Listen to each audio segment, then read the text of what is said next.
OLE, the utopian world of online education. Hello dear students, welcome to OLE. OLE that stands for Online Learning with Expert. So we are going to start wave optics second chapter, and that is interference of light. So what is interference of light, how it happens, everything we are going to discuss in this particular session. So let's start today's session, which is about interference of light.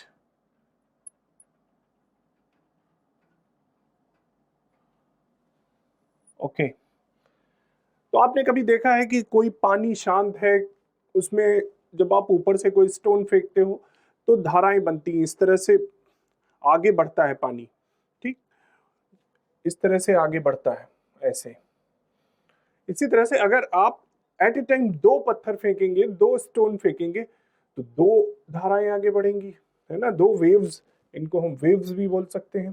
तो दो waves आगे बढ़ेंगी, एक यहाँ पे आपने stone फेंका है, एक यहाँ पे स्टोन फेंका है, तो ड्यू टू दीज स्टोन्स ऐसे वेव्स आगे बढ़ेंगी।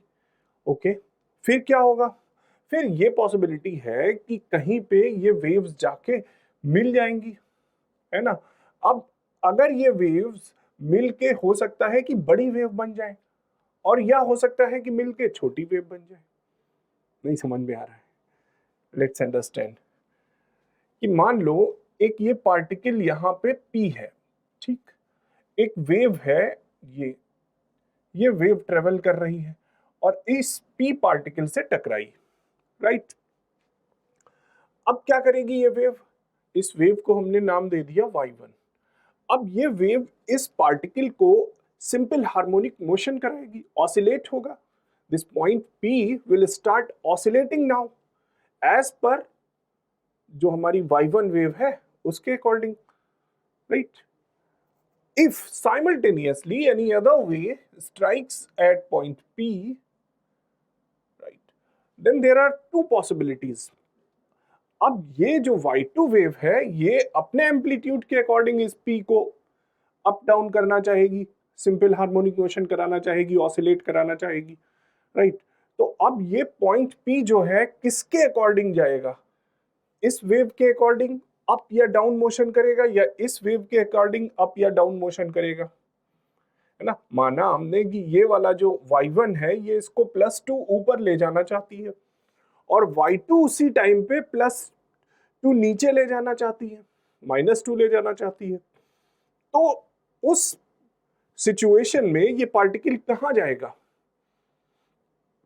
तो पार्टिकल जो है वो रिजल्टिंग जो इनका होगा, रिजल्टेंट, दोनों का एडिशन अगर हम वेक्टर सम कर लें तो दोनों का वेक्टर सम का जो रिजल्टेंट होगा उस डायरेक्शन में जाएगा। अगर y1 चाहता है कि इसको 5 मीटर P को हम ऊपर ले जाएं, ठीक, और y2 ये चाहता है कि P को 3 मीटर नीचे ले जाएं, ठीक, उसी टाइम पे एट एनी इंस्टेंट, तो उस इंस्टेंट पे P 2 मीटर ऊपर जाएगा। आर यू गेटिंग, 2 मीटर ऊपर जाएगा। ये हमने क्या किया, हमने वेक्टर सम कर दिया इसका y1 का और y2 का, y1 और y2 का वेक्टर सम कर दिया, जो रिजल्ट मिला उस डायरेक्शन में जाएगा, रिजल्टिंग डायरेक्शन में। हो सकता है कि y1 भी इसको ऊपर ले जाना चाहे 2 मीटर और y2 भी इसको 1 मीटर ऊपर ले जाना चाहे, तो अब क्या होगा, ये 3 मीटर ऊपर चला जाएगा। तो रिजल्टेंट P होगा, ये अब P का मोशन किधर होगा, 3 मीटर अप साइड, ऊपर की तरफ 3 मीटर चला जाएगा। तो अब हम रिजल्टेंट कैसे लेंगे इन दोनों वेव्स का, पार्टिकल P का मोशन कैसा होगा, वो हम कह रहे हैं कि हम ले लेंगे P is equal to y1 plus y2, जो रिजल्टेंट मोशन होगा वेव का या पार्टिकल P का, वो दोनों का वेक्टर सम हो जाएगा y1 प्लस y2, राइट। तो इस प्रिंसिपल को हम क्या बोलते हैं, सुपरपोजिशन का प्रिंसिपल, जो आपने क्लास 11th में पढ़ा होगा, है ना। This principle can be understand as a principle of superposition which you have already studied in your 11th standard. Now इसी प्रिंसिपल से आगे की बात हम करते हैं कि जब ये इनका एम्पलीट्यूड मिल जाएगा, मतलब सेम थ्रस्ट और क्रेस्ट है, ठीक, तो एक ही फेज में जब होंगे तो दोनों का एम्पलीट्यूड मिल जाएगा। Try to understand what I am saying कि जब y1 भी इसको अप ले जाना चाहती है पार्टिकल को, और y2 भी इसको अप मोशन कराना चाहता है, ठीक, तो दोनों सेम फेज में होंगे y1 और y2, तभी एक ही डायरेक्शन में ले जाना चाहेंगे। उस कंडीशन में इसका एम्पलीट्यूड मैक्सिमम हो जाएगा। और अगर y1 इसको अप ले जाना चाह रहा है पार्टिकल p को और y2 इसको डाउन ले जाना चाहता है, ठीक, तो रिजल्टेंट मिनिमम होगा, एम्पलीट्यूड मिनिमम होगा। इस p का एम्पलीट्यूड उस कंडीशन में मिनिमम होगा जब सेम फेज में होंगे, दोनों एक ही डायरेक्शन में दोनों का जा रहे होंगे तो उनका एम्पलीट्यूड मैक्सिमम होगा। और जब दोनों अपोजिट डायरेक्शन में होंगी वेव्स y1 और y2 एट एनी इंस्टेंट, जब p से स्ट्राइक कर रही हैं, तो उनका एम्पलीट्यूड मिनिमम होगा। तो ये जो मैक्सिमम और मिनिमम की सिचुएशन है, जो मैक्सिमम मिनिमा हमें मिल रहा है, इसी से हमने नया फिनोमिना जनरेट किया है, नया फिनोमिना इंट्रोड्यूस हुआ है, and that is phenomena of interference. Interference हो रही है, दो वेव्स का इंटरफियरेंस हो रहा है, उसकी वजह से पार्टिकल p के मोशन जो है डिसाइड हो रहा है due to the interference of two waves. ये यही चीज अब हम लाइट के संबंध में पढ़ेंगे, है ना, लाइट के कॉन्टेस्ट में पढ़ेंगे यही बात हम। तो जब दोनों ऐड होंगी वेव्स तो उसको हम बोलेंगे constructive interference, right, constructive interference of light waves. And when these two waves will have the minimum amplitude, then we will say that this is destructive interference. Destructive interference. तो दो तरह के interference होते हैं, constructive interference and destructive interference. So what is the conclusion? Conclusion ये है कि when the two waves superimpose over each other, अब यहाँ पे पार्टिकल का जो एम्पलीट्यूड है वो वेरी करेगा according to the y1 and y2, लेकिन y1 और y2 जो है वो जैसे मोशन कर रही थी उसी तरह से मोशन करेंगी, उन पे कोई इफेक्ट नहीं होगा। उनके लिए y1 के लिए y2 का कोई एग्जिस्टेंस नहीं है, y2 के लिए y1 का कोई एग्जिस्टेंस नहीं है। They will move as they are single in the medium, ठीक, y1 will move as there is a no y2 wave is present. Similarly, y2 will move as there is a no y1 wave is present, right? But p पे effect होगा दोनों का, p पे effect, जो particle p है इसके motion पे दोनों का इफेक्ट होगा। Okay, so due to the superposition of the two waves, particles p जो है इसका जो रिजल्टिंग मोशन होगा वो हमने बात की, वो या तो मैक्सिमम होगा या मिनिमम होगा। In case of maximum it will be constructive interference, and in case of minimum in amplitude it will be destructive interference. Okay, अब इससे आगे की बात करते हैं। अब मान लिया हमने, इसको थोड़ा और समझते हैं कि ये एक पॉइंट P है, ठीक, और ये S1 एक सोर्स है जहां से कोई वेव आई और इस पॉइंट P से टकराई। एक दूसरा सोर्स S2 है, यहां से भी एक वेव आई और इस पॉइंट P से टकराई, right. There are two different distinguished sources S1 and S2 and both strikes at P। इसकी डिस्टेंस हमने मान ली कि x1 है और ये डिस्टेंस x2 है, ठीक, y1 वेव है और ये y2 वेव है। तो y1 वेव की इक्वेशन क्या होगी? y1 is equal to a1 sine omega t plus K x1, right. और y2 वेव की इक्वेशन क्या होगी? SHM पढ़ा है ना आपने, तो y2 की क्या होगी? a2 sign omega t plus के x2, right. Okay, so this is the equation of y1 and y2। Okay, अब a क्या है? एम्पलीट्यूड है इस वेव का, के क्या है, के को हम वेवलेंथ से रिलेट करेंगे, कैसे करेंगे अभी हम देखेंगे। ठीक, ओमेगा क्या है, फ्रीक्वेंसी, एंगुलर फ्रीक्वेंसी। वाई क्या है, पार्टिकल का displacement, displacement of particle, right, what is Y,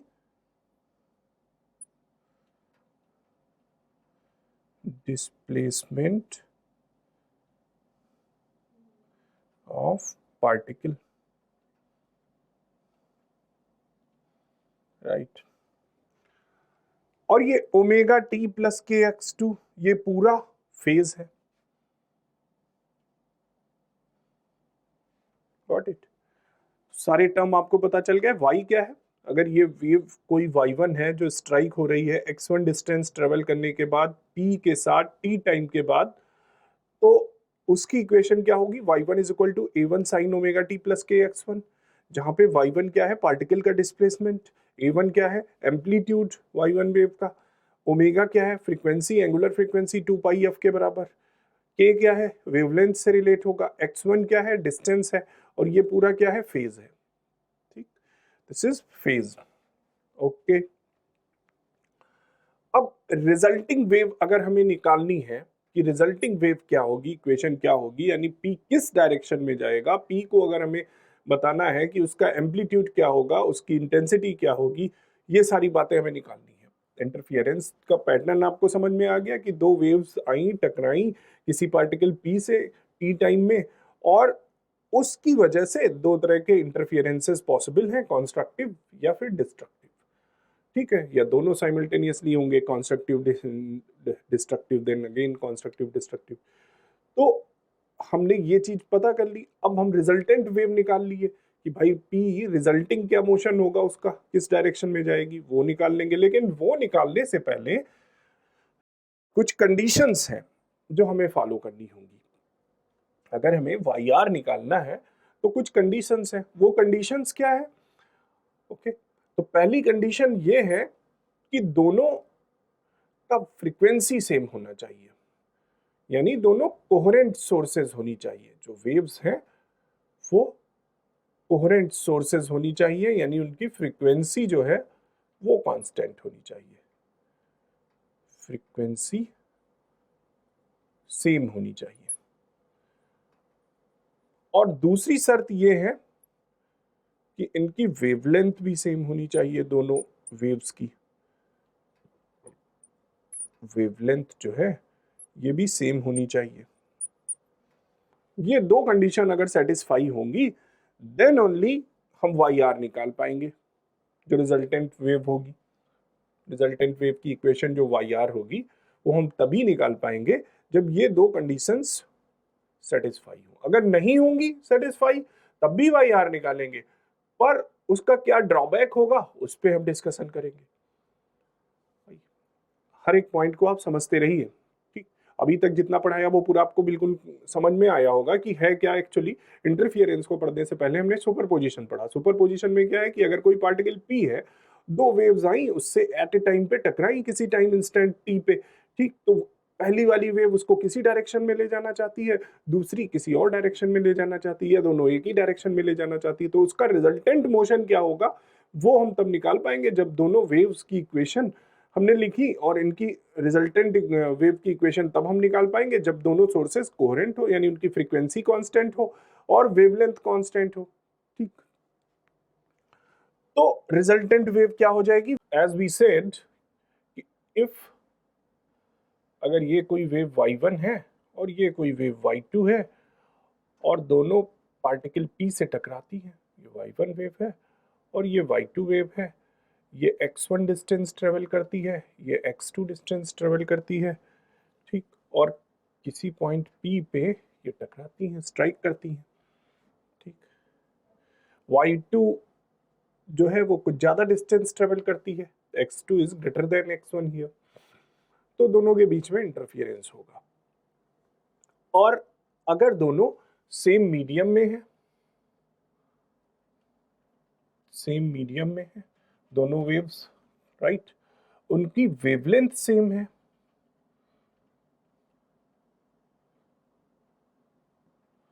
और फ्रीक्वेंसी सेम है,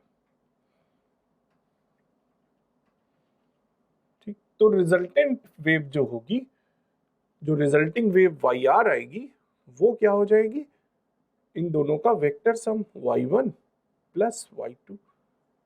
और y1 क्या है, वी हैव स्टडीड कि y1 है a1 sine omega T plus kx1 plus a2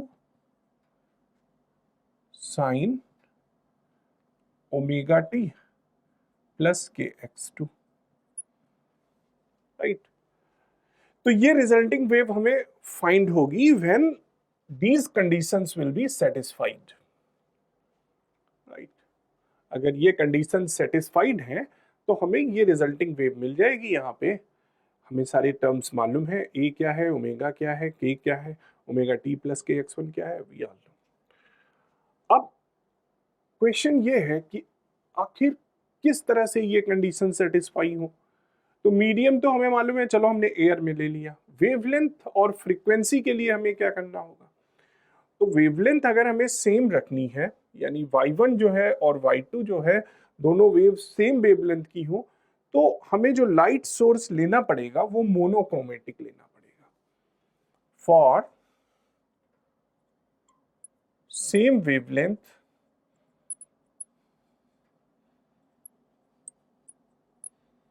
of light waves,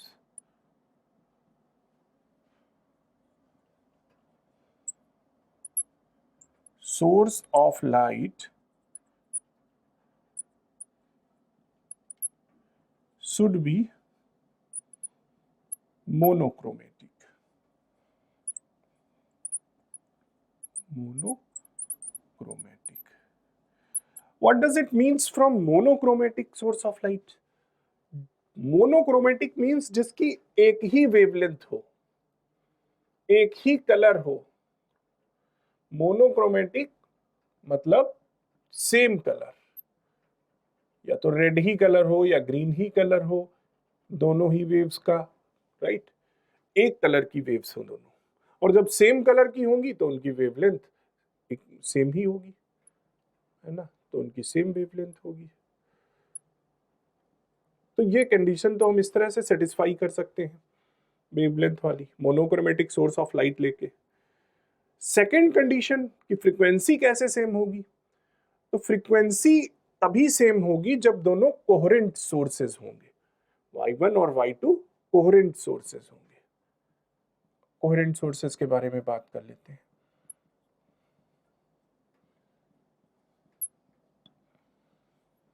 so what is coherent source, what are the coherent sources? तो coherent sources वो sources होते हैं, मतलब कोहेरेंट सोर्सेज का मतलब कि कोई दो ऐसे सोर्स जिनसे सेम आइडेंटिकल फ्रीक्वेंसी और आइडेंटिकल वेवफॉर्म निकले। मतलब अगर ये कोई एक सोर्स S1 है, ये कोई सोर्स S2 है, और इन दोनों से वेव्स निकल रही हैं, ठीक, ये दो वेव्स हैं, तो इनका जो फेज डिफरेंस होना चाहिए वो कांस्टेंट होना चाहिए। Phase difference should be constant, right. ये कंडीशन है कोहेरेंट सोर्सेज की, कि अगर कोई दो वेव्स किन्हीं दो सोर्सेज से निकल रही हैं तो उन दोनों वेव्स का जो फेज डिफरेंस है दैट शुड बी कांस्टेंट, है ना। तो हमें क्या मिलेंगी, identical waveforms, identical frequency and waveforms.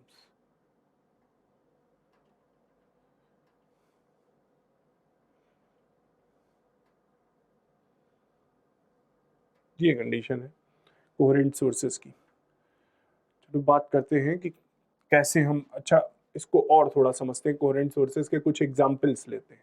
So let's few examples of coherent sources. समझते हैं कि दो सोर्सेज की वेव्स हम लेते हैं और वो कोहेरेंट हैं या नहीं है।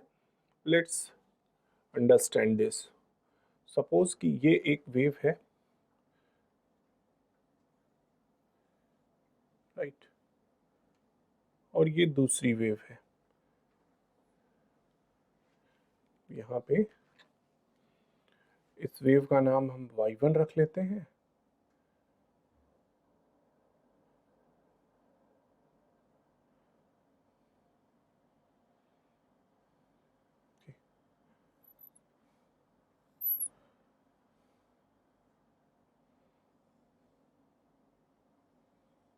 ये दूसरी वेव है, ठीक।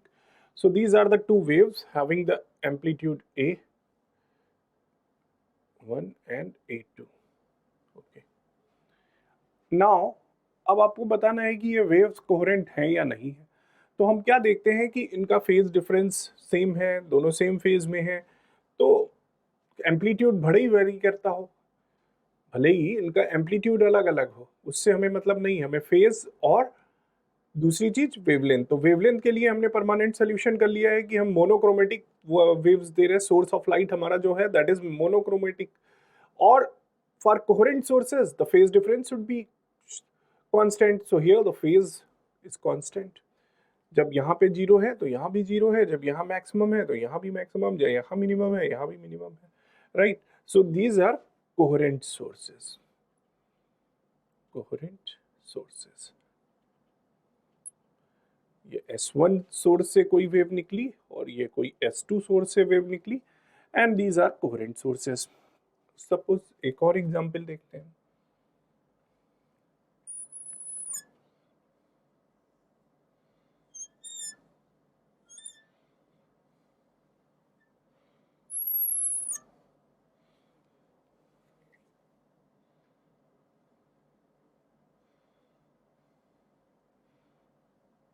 These are the two waves, S1 and S2, from S1 and S2 sources.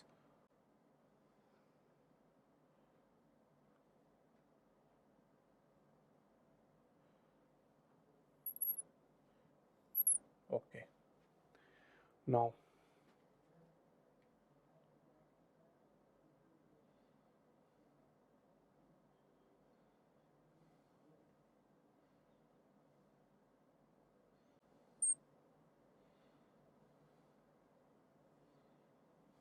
इससे बना लें।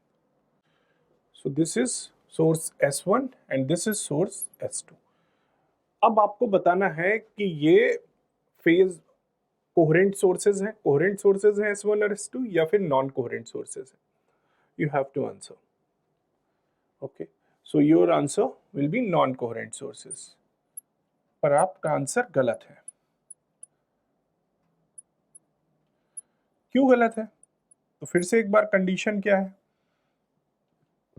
कंडीशन क्या है कि फेज डिफरेंस कांस्टेंट होना चाहिए। फेज डिफरेंस देखो, यहाँ पे फेज डिफरेंस जब यहाँ पे जीरो है, ठीक, तो यहाँ पे मिनिमम है, ठीक।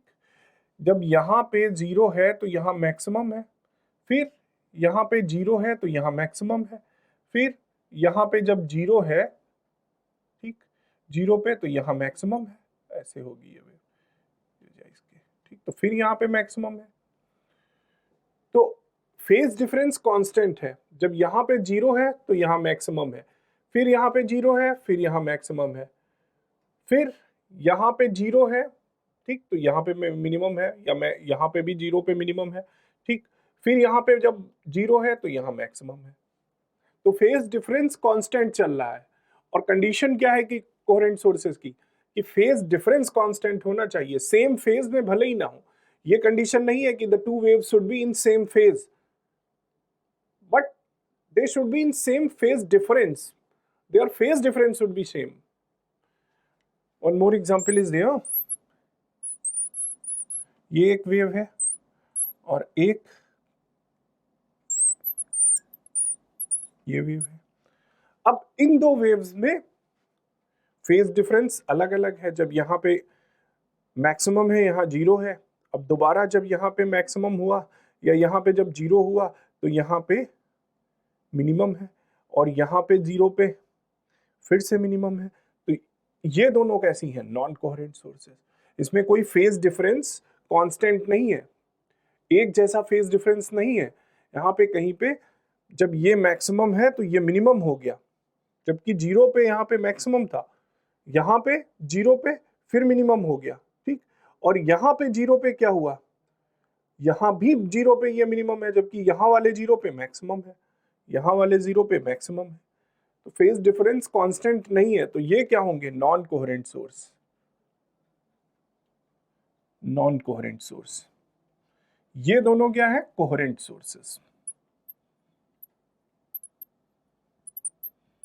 फिर से एक बार मैं रिपीट कर रहा हूं, this is not the condition of coherent sources that the phase should be constant, but the condition is that the phase difference should be constant. So difference is creating difference here. Okay, so this is about coherent and non-coherent sources. So we prefer coherent sources for a very clear constructive and destructive interference pattern.